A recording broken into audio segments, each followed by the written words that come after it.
போகிறது chicken pizza. அதுக்கு chilli chicken போட்டு எடுத்து வச்சுருக்கோம், கொஞ்சம் மீதி இருந்தது. இது பீஸா பேஸ் எவ்ரிடேயோடு தான் எங்களுக்கு. இது வந்து அமுல் சீஸு ஸ்லைஸு மில்கிங் பீஸ்ட்.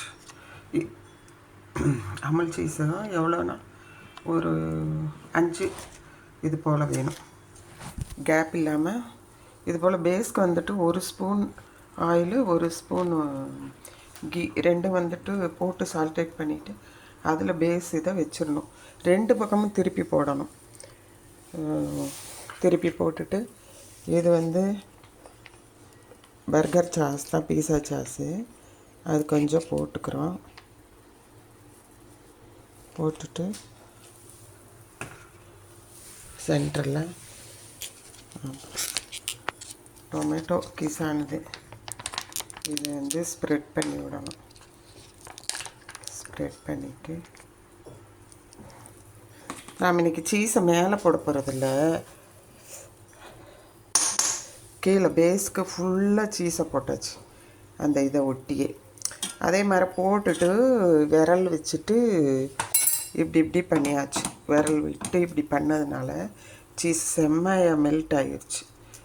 இப்போ அடுப்பையே ஆஃப் பண்ணிவிட்டு என்ன பண்ணணும், சிக்கனை எடுக்கணும்.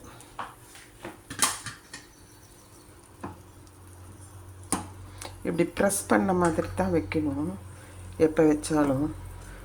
சீஸ் இருக்கிறதுனால பேஸ் உள்ளே போய் இதாகணும், அதுக்காக இப்படி தான் வைக்கணும். அடுப்பை நான் வந்து ஆக்சுவலாக ஆஃப் பண்ணியிருக்கேன்.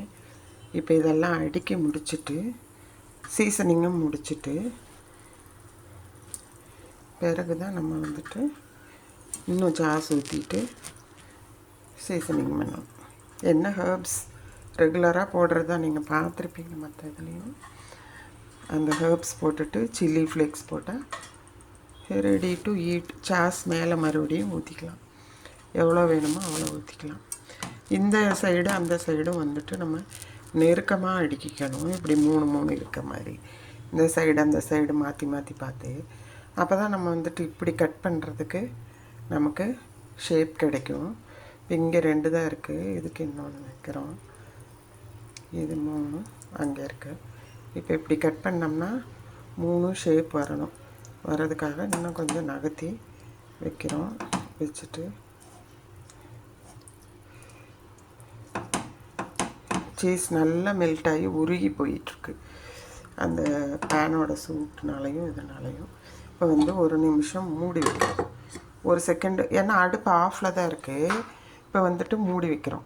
மூடி வச்சுட்டு 1 நிமிஷத்துக்கு அப்புறம் உங்களுக்கு நான் காமிக்கிறேன்.